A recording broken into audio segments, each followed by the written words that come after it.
Hello दोस्तों, the civil academy में एक बार फिर आप सभी का स्वागत है। मैं हूं अमरेंद्र कुमार और एक बार फिर आ चुके हैं भारत में राष्ट्रवाद का चौथा पार्ट लेकर के। ठीक है, जिसमें हम लोग पढ़ने वाले हैं रॉलेट एक्ट के विरोध में सत्याग्रह, और उसके बाद जालियांवाला बाग हत्याकांड, और उसके बाद खिलाफत आंदोलन। ठीक है, और इसके तीसरे पार्ट में हमने पढ़ाया है कि प्रथम विश्व युद्ध का भारत पे क्या प्रभाव पड़ा और प्रथम विश्व युद्ध के समय भारत में क्या क्या घटनाक्रम हुए। ठीक है, इसलिए इस वीडियो में आगे बढ़ने से पहले आपसे रिक्वेस्ट है कि सबसे पहले इसके तीसरे पार्ट को देखिए, उसके बाद इस पार्ट को देखिए, ताकि इस पार्ट को काफ़ी आप अच्छे से समझ सकें। ठीक है, तो बढ़ते हैं इस पार्ट में, जहां हम देखते हैं कि रॉलेट एक्ट के विरोध में सत्याग्रह हुआ। ठीक है, और उस सत्याग्रह को दबाने के लिए अंग्रेजों ने विभिन्न प्रकार के नियम कानून बनाना शुरू कर दिया। लोगों के असंतोष और क्रांतिकारी नीति को दबाने के लिए अंग्रेजों ने हर संभव प्रयास करना शुरू कर दिया। उसी प्रयास में जेम्स फोर्ड, ठीक है, जो उस टाइम का वर्तमान गवर्नर था, उसने सिडनी रॉलेट के नेतृत्व में एक समिति बनाया। ठीक है, और सिडनी रॉलेट न्यायाधीश के रूप में उस टाइम में काम कर रहा था वर्तमान समय में। ठीक है, था, और इस समिति ने ये सुझाव दिया कि लोगों को दंडात्मक या निरोधात्मक तरीका से, किसी भी तरीका से रॉलेट एक्ट के विरोध को दबाया जा सके या दबाया जाए। ठीक है, उसी के तहत एक अराजकता अधिनियम या क्रांतिकारी अधिनियम को 21 मार्च 1919 को केंद्र परिषद में ये एक बिल पारित किया गया। ठीक है, इस पारित अधिनियम में ये था कि इसके तहत एक अलग न्यायालय बनाया जाएगा, और उस न्यायालय में कोई भी आदमी अगर उसके खिलाफ या उसके विरोध में अपील करता है तो उसको बिना वारंट के उसको गिरफ्तार कर लिया जा सकता है। ठीक है, और इस बिल का विरोध भारतीय राष्ट्रवादियों के द्वारा ज़बरदस्त तरीके से किया गया था, जिसका नेतृत्व महात्मा गांधी किए थे। इस विरोध में महात्मा गांधी ने कहा था कि ये जो पारित बिल अर्थात रॉलेट एक्ट जो है, उसे मानवता के मूलभूत अधिकारों का हनन या उसकी भारतीय की जो मूलभूत स्वतंत्रता थी उसको हत्या किया गया है। ठीक है, और इसी विरोध में महात्मा गांधी और उसके सहयोगियों ने सत्याग्रह एक सभा किया। ठीक है, जहाँ पे लगभग सभी राष्ट्रवादी नेता एकत्रित हुए और सामूहिक रूप से सभी ने अपना गिरफ्तारी दे दिया। ठीक है, उसके बाद 6 अप्रैल 1919 को देशव्यापी हड़ताल किया गया रॉलेट एक्ट के विरोध में। ठीक है, जिसका अंतिम परिणाम जालियांवाला बाग हत्याकांड के रूप में सामने आया। ठीक है, तो अब यहाँ से हम लोग देखते हैं कि जालियांवाला बाग हत्याकांड में आखिर हुआ क्या था। ठीक है, तो 6 अप्रैल 1919 को देशव्यापी हड़ताल में अंग्रेज़ों ने 2 स्थानीय नेता सत्यपाल एवं किचलू, ठीक है, दोनों जो थे कांग्रेस के वार्षिक अधिवेशन स्वागत समिति का सदस्य रह चुके थे। ठीक है, तो इन दोनों को गिरफ्तार कर लिया ब्रिटिश सरकार ने 6 अप्रैल 1919 के देशव्यापी हड़ताल में। उसके बाद इन दोनों नेताओं के गिरफ्तारी के बाद एक 13 अप्रैल 1919 में सभा बुलाया गया, जिसमें भारत के लगभग सभी राष्ट्रवादी नेताओं के साथ साथ आम आदमी भी वहाँ मौजूद हुए। ठीक है, लेकिन शांतिपूर्वक चल रहे इस सभा पे उस टाइम का जो डिस्ट्रिक्ट मजिस्ट्रेट था अर्थात जिला मजिस्ट्रेट, वो था जनरल ओ डायर, ने उन सभी निहत्थे या शांतिपूर्ण चल रहे सभा पर गोली चलवा दिया, जहाँ पे लोगों की भागने के भी कोई जगह नहीं था।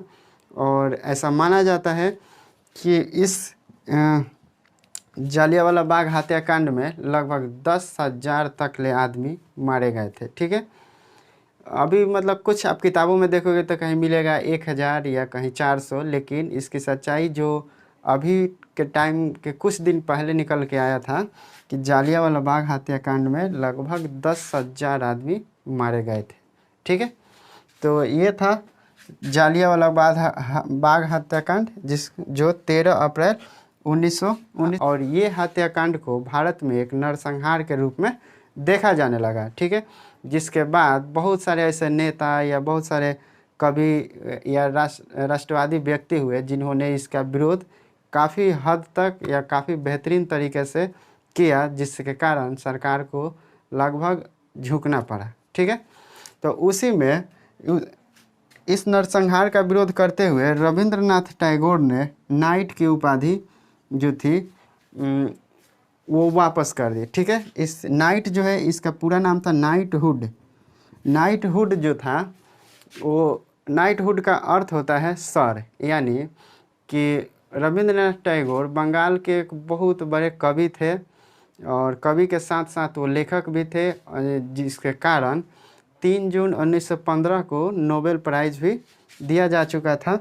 उसी के लिए अंग्रेज़ों ने रविंद्रनाथ टैगोर को नाइटहुड की उपाधि दी थी, जिसका अर्थ होता है सर। जो जालियांवाला बाग जो नरसंहार हुआ उसके बाद इस उपाधि को रविंद्रनाथ टैगोर ने लौटा दिया। ठीक है, और उसके साथ ही महात्मा गांधी भी केसरे हिंद की उपाधि लौटा दी। केसरे हिंद की उपाधि उनको प्रथम विश्व युद्ध में अंग्रेज़ों की सहायता करने पर मिला हुआ था, जिसको जालियांवाला बाग हत्याकांड के बाद उसने लौटा दिया। ठीक है, और अगला है शंकरन नायर। ठीक है, वायसराय के पद पे कार्यरत थे, उसने भी वायसराय की जो कार्यकारिणी है पद छोड़ दिया जालियांवाला बाग नरसंहार के बाद। ठीक है, तो ये था रॉलेट एक्ट के विरोध और जालियांवाला बाग हत्याकांड। ठीक है, अब इसके बाद हम लोग आगे बढ़ के देखते हैं या इसके आगे देखते हैं खिलाफत आंदोलन जो 1919 से लेकर 1920 तक चला था। ठीक है, तो अब इसको हम लोग देखते हैं। खिलाफत आंदोलन भारत में मोहम्मद अली एवं शौकत अली के नेतृत्व में चलाया गया था। ठीक है, सबसे पहले खिलाफत आंदोलन होने का कारण क्या था, तो प्रथम विश्व युद्ध में तुर्की को हार का सामना करना पड़ा। उसके बाद बहुत ऐसा क्षेत्र था जहाँ पे तुर्की आध्यात्मिक या राजनैतिक गुरु थे, अर्थात जिनको खलीफा बोला जाता था, उनका वहाँ से शासन समाप्त हो गया था। ठीक है, और उसके साथ साथ ये भी अफवाह थी कि वो जहाँ भी शासन कर रहे हैं, अभी बहुत सारा जगह पर तो उनका शासन समाप्त हो चुका था, लेकिन ऐसा भी सामने आया अफवाह के रूप में कि जहाँ अभी वो शासन कर रहे हैं वहाँ से भी उनकी शासन व्यवस्था को समाप्त किया जाएगा। ठीक है, जिसके विरोध में लगभग सभी मुस्लिम देशों ने अपने अपने तरीक़ा से विरोध करना प्रारंभ कर दिया। ठीक है, और उसमें विरोध करने का और कारण था कि मित्र राष्ट्र द्वारा नियुक्त एक आयोग थे या एक ऊंचा आयोग नियुक्त किया, जिसके कारण तुर्की उसी समय मित्र राष्ट्रों का अधीन आ गया।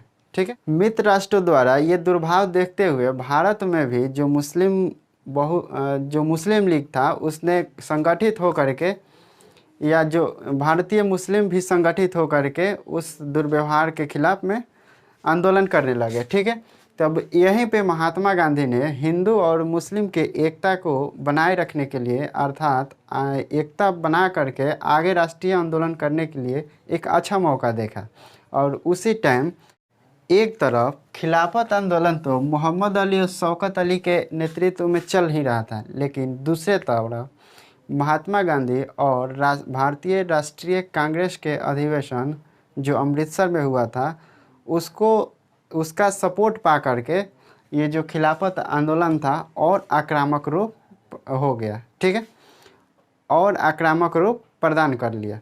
उसके बाद उसके पहले ही नवंबर 1919 में भी महात्मा गांधी अखिल भारतीय खिलाफत आंदोलन के नेतृत्व कर चुके थे। अर्थात कहने का मतलब है कि अमृतसर अधिवेशन में जो इन्होंने खिलाफत आंदोलन का सपोर्ट करने का जो प्रस्ताव किया, उसके पहले ही महात्मा गांधी 1919 में अखिल भारतीय खिलाफत आंदोलन के नेतृत्व कर रहे थे, अर्थात खिलाफत आंदोलन से जुड़ गए थे।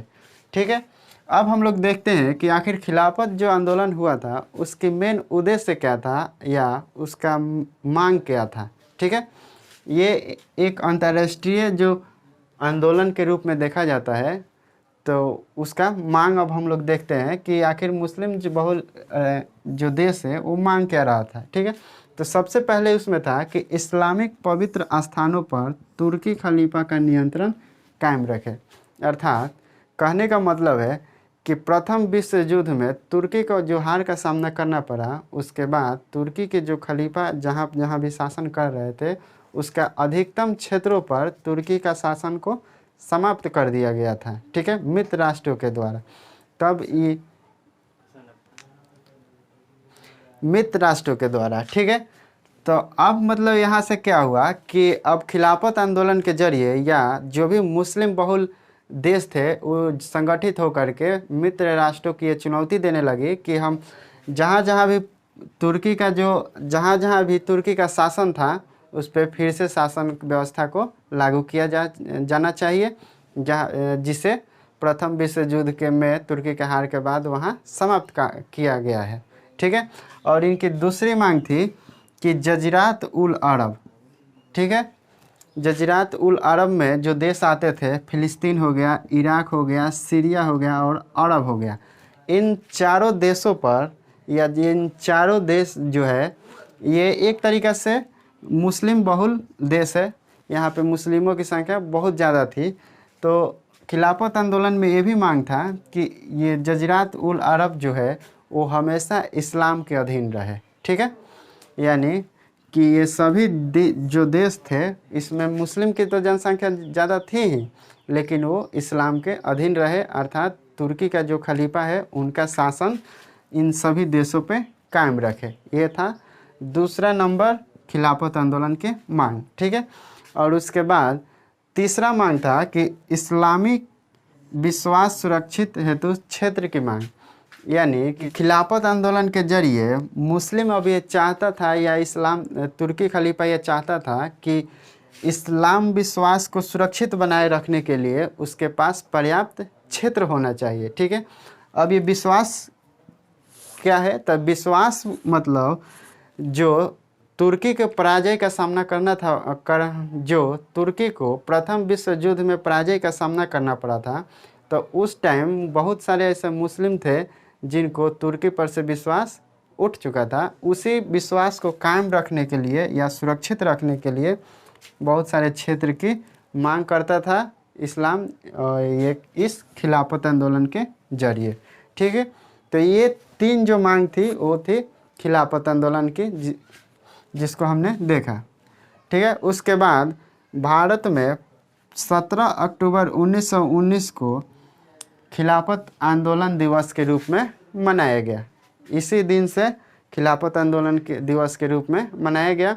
एक तरीक़े से जो खिलाफत आंदोलन हुआ था वो हिंदू और मुस्लिम एकता को दिखाने के लिए महात्मा गांधी ने उसे जुड़ गया था। ठीक है, नहीं तो खिलाफत आंदोलन जो एक्चुअल था वो मुस्लिमों का था, लेकिन हिंदू और मुस्लिम साथ राष्ट्रीय आंदोलन लड़ने के लिए महात्मा गांधी ने इस खिलाफत आंदोलन से जुड़ गया था। ठीक है, उसके बाद कांग्रेस के कलकत्ता अधिवेशन जो सितंबर 1920 में हुआ था, इस अधिवेशन में दो मुद्दे पर असहयोग आंदोलन का प्रस्ताव जारी किया गया। अर्थात ये जो अधिवेशन था सितंबर 1920 में जो कलकत्ता में किया गया था, इस अधिवेशन में दो मुद्दा लिया गया। ठीक है, और उसी मुद्दे को लेकर आगे भारत में असहयोग आंदोलन चलाने का एक प्रस्ताव जारी किया गया। ठीक है, तो वो दो मुद्दे क्या था जिसके कारण असहयोग आंदोलन चलाना पड़ा या चलाया गया। ठीक है, उस चीज़ को हम लोग देखेंगे इसके अगले पार्ट में। ठीक है, तो आज के पार्ट में यही था रॉलेट एक्ट के विरोध में सत्याग्रह और जालियांवाला बाग हत्याकांड, उसके बाद खिलाफत आंदोलन। ठीक है, इसको हम लोगों ने काफ़ी डिटेल से देखा उसके। तो ठीक है, मिलते हैं इसके अगले पार्ट में जहां हम लोग पढ़ेंगे कि ये दो मुद्दे क्या थे जिसके कारण भारत में असहयोग आंदोलन चला। तो ठीक है, मिलते हैं इसके अगले पार्ट में।